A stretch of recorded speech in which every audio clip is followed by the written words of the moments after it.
भारत मांगे जवाब YouTube channel पे कार्यक्रम जनहित में मैं रॉबिन शर्मा आप सभी का स्वागत करता हूं।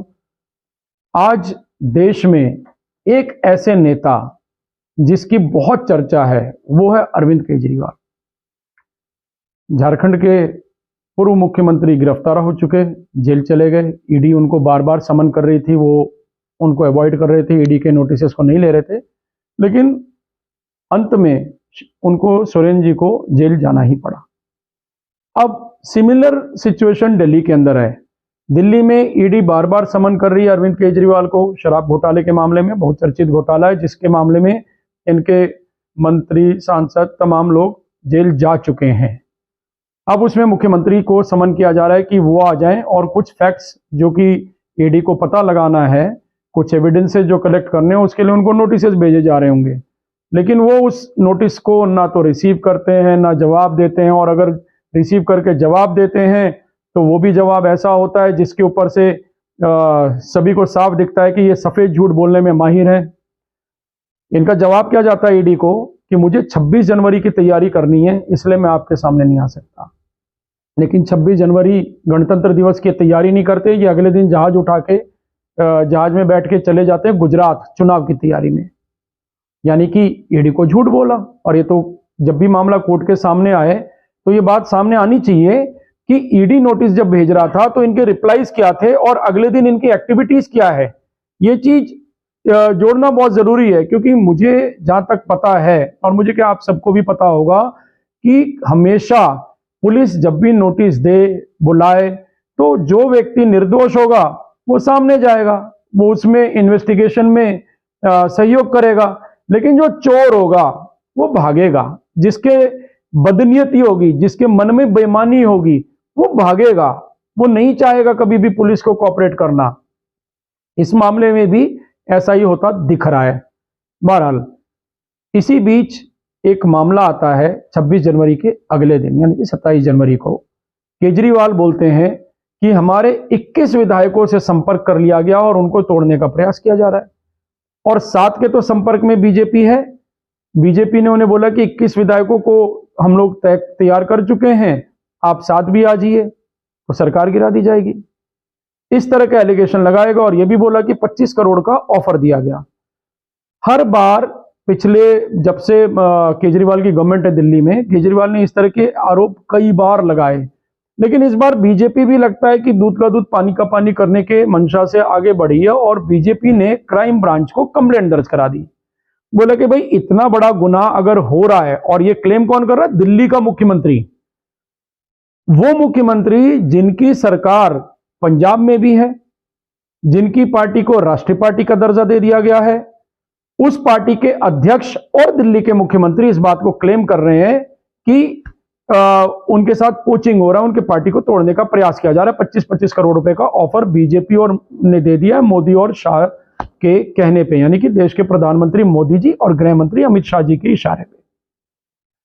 अब जब इस मामले की जांच करने के लिए क्राइम ब्रांच की टीम सीएम आवास पे पहुंचती है, और मैं इसमें ये जोड़ूंगा कि आम आदमी पार्टी के मुखिया के आवास पे पहुंचती है, क्योंकि दोनों एक ही है, मुख्यमंत्री भी वही है और आम आदमी पार्टी के अध्यक्ष भी वही है। तो नोटिस तो एक ही व्यक्ति को देना होगा ना, जो अरविंद केजरीवाल है। तो देखिए वहां पे होता क्या है, ये वीडियो देखिए। नहीं आपको कुछ हैंडओवर करना है? हाँ सर, हैंडओवर करना है, बट सीसीएम साहब से मिले कुछ रिक्वेस्ट करनी है सर। नहीं ये क्या है ये? नहीं ये किस चीज़ के लिए हैंडओवर करना है? सर आप अंदर आ जाएंगे। नहीं कोई बात नहीं, बात कर लीजिए, इसमें कोई आपत्ति नहीं है। सर आप कानून के तहत आ रहे सर, मेरे को नहीं, मुझे ये बता दीजिए किस कानून के तहत आपको पर्सनली सीएम को हैंडओवर, किस कानून में लिखा है कि पर्सनली सीएम को हैंडओवर करना है? सर आप 1 मिनट अंदर आ जाएंगे सर, मैं मीडिया के सामने इंटरव्यू दे रहा हूं। नहीं इंटरव्यू बात नहीं है, इंटरव्यू देखिए, अगर कानूनी काम कर रहे हैं तो इसमें कोई आपत्ति नहीं होनी चाहिए। नहीं किस कानून के तहत आप देना चाहेंगे? सर मैं सर को किस कानून में लिखा है कि पर्सनली चीफ मिनिस्टर के हाथ में आपको ये देना है? सर आप अंदर आ जाएंगे तो नहीं देखिए, अगर किसी कानून में नहीं लिखा है तो मतलब साफ है आपको केवल यहाँ पे नौटंकी करनी है। You have to explain. आपको समझाना होगा कि किस कानून के तहत आपको सीएम को पर्सनली हाथ में देना चाहिए। ईडी के समन्स ईमेल में आते हैं, ईडी के समन्स ईमेल में आते हैं, सीबीआई के मेल्स में आते हैं, हर दिन ढेरों समन्स आते हैं। हर दिन अगर इतने नोटिस आते हैं, कोई ये इंसिस्ट नहीं करता कि आपको हाथ में देना है। जवाब नहीं दे सकता सर। नहीं तो आप दीजिए ना। आप किस कानून, आप कानून की धारा बता दीजिए। आप कानून की धारा नहीं बता रहे कि आप क्यों चाहते हैं कि सीएम को आपको केवल हाथ पे देना है, सीएम के स्टाफ को नहीं देना है। ईडी के समन्स में ये कोई कानून नहीं है, सीबीआई में नहीं है, क्राइम में भी ऐसा कोई कानून नहीं है। मतलब आपको यहाँ पे केवल नौटंकी करनी है। सर मैं मीडिया के सामने बात कर रहा हूं, मुझे कानून की धारा बता दीजिए सर। आप कानून के तहत समझा दूंगा सर, मैं नहीं समझाना नहीं है, कानून की धारा बता दीजिए जहाँ पे लिखा है कि मुझे पर्सनली सीएम के हाथ में ये थमाना है। अगर आप कानून की धारा नहीं समझा सकते, मतलब साफ है यहाँ केवल नौटंकी हो रही है। और आप ये संदेश मोदी जी और अमित शाह जी को भी दे दीजिए कि देश चलाने में ध्यान दे।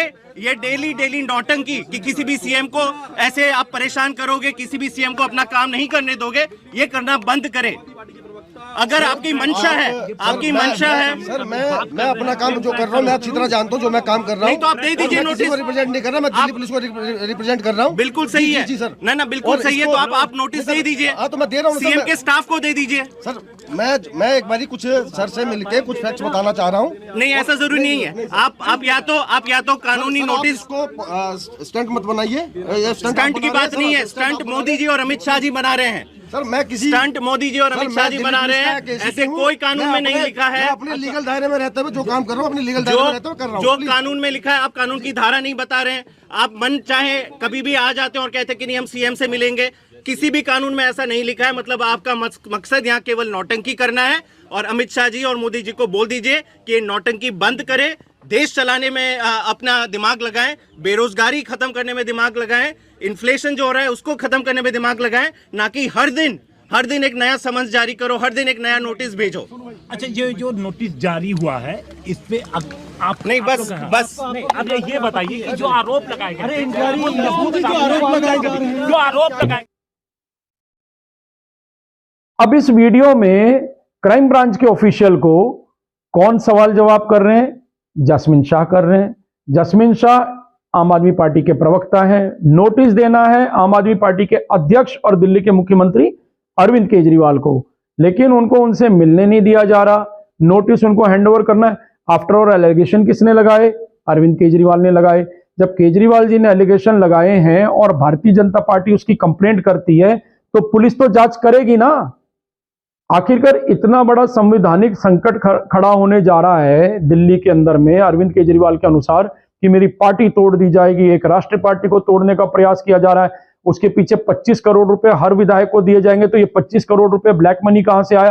पुलिस को बहुत सारी चीजों की जांच करनी होती है। जांच करने गई, लेकिन केजरीवाल जी ऐसे हैं जो कि नोटिस रिसीव नहीं कर रहे और पुलिस को रोकने के लिए अपने प्रवक्ता को भेज दिया जैस्मिन शाह को। और फिर जैस्मिन शाह से जब पत्रकार सवाल कर रहे हैं तो जैस्मिन शाह के पास कोई जवाब नहीं, वो भाग जाते हैं। जैस्मिन शाह बार बार क्या कर रहे हैं कि ये नौटंकी बंद होनी चाहिए, मोदी और शाह की नौटंकी बंद होनी चाहिए, उनको राष्ट्र के लिए काम करना चाहिए, उनको देश के लिए काम करना चाहिए, नौटंकी बंद करें। अरे भाई नौटंकी कौन कर रहा है? नौटंकी जैस्मिन शाह, वहां पर आपने क्या मीडिया की मौजूदगी में? नौटंकी आपके पार्टी के अध्यक्ष अरविंद केजरीवाल कर रहे हैं, जो एलिगेशन लगाते हैं और उसका जवाब नहीं देते, जांच के लिए किसी भी तरह से कोऑपरेट नहीं कर रहे। तो इसको नौटंकी कही जाती है। आपके कहने से ये नहीं हो जाएगा कि दिल्ली पुलिस को नौटंकी कर रही है। खैर, इसके बाद दिल्ली पुलिस आतिशी मारलेना के पास भी जाते हैं नोटिस देने के लिए। वो बोले भाई मैं तो हूं नहीं, मेरे ओएसडी को दे दीजिए। ओएसडी को देने से मना कर दिया गया क्योंकि नोटिस आतिशी मारलेना जी को देना था। अब इतने गंभीर आरोपों की जांच होनी चाहिए। मैं तो कहता हूं क्राइम ब्रांच जांच करे। क्राइम ब्रांच की जांच पे विश्वास ना हो तो सीबीआई जांच कराए, लेकिन टाइम बाउंड मैनर में हो कि 2 दिन के अंदर, 3 दिन के भीतर इस पूरे मामले की जांच की जाए। और अरविंद केजरीवाल को, अगर अरविंद केजरीवाल में जरा सी भी नैतिकता बची हुई है और आम आदमी पार्टी में जरा सी भी शर्म बाकी हो, तो वो आके सबूत दे कि किस फोन नंबर से उनके पार्टी के विधायकों को फोन आया या कौन सा व्यक्ति उनके पास गया। आजकल तो हर जगह केजरीवाल खुद क्लेम करते कि मैंने हर गली मोहल्ले नुक्कड़ पे मैंने सीसीटीवी कैमरास लगा रखे हैं, तो डेट टाइम सब कुछ की जांच हो सकती है। कौन सा व्यक्ति इनके पार्टी को तोड़ने के लिए प्रयास कर रहा है, बीजेपी के कौन से लीडर हैं या बीजेपी का कोई समर्थक जा रहा है, उसको सामने लाएं। और सामने लाएं तो बहुत अच्छा होगा। नहीं तो इनकी विश्वसनीयता तो रसातल में धंस चुकी है और भी गर्त में जाएगी। इन पे अब कोई विश्वास नहीं करता। मैं अरविंद केजरीवाल से कहूंगा कि अरविंद केजरीवाल जी, भारत आपसे जवाब मांगता है कि आप उस व्यक्ति का नाम बताइए जिसने भी आपके पार्टी को तोड़ने का प्रयास किया, और अगर नहीं तो मैं दिल्ली पुलिस से अनुरोध करूंगा कि केजरीवाल के खिलाफ पुलिस को गुमराह करने का, देश को गुमराह करने का मुकदमा दर्ज किया जाए। मैं रॉबिन शर्मा इसी तरह से भारत मांगे जवाब चैनल पे जनहित के मुद्दे लेके आपके बीच में आता रहूंगा। जय हिंद, जय भारत, जय श्री राम।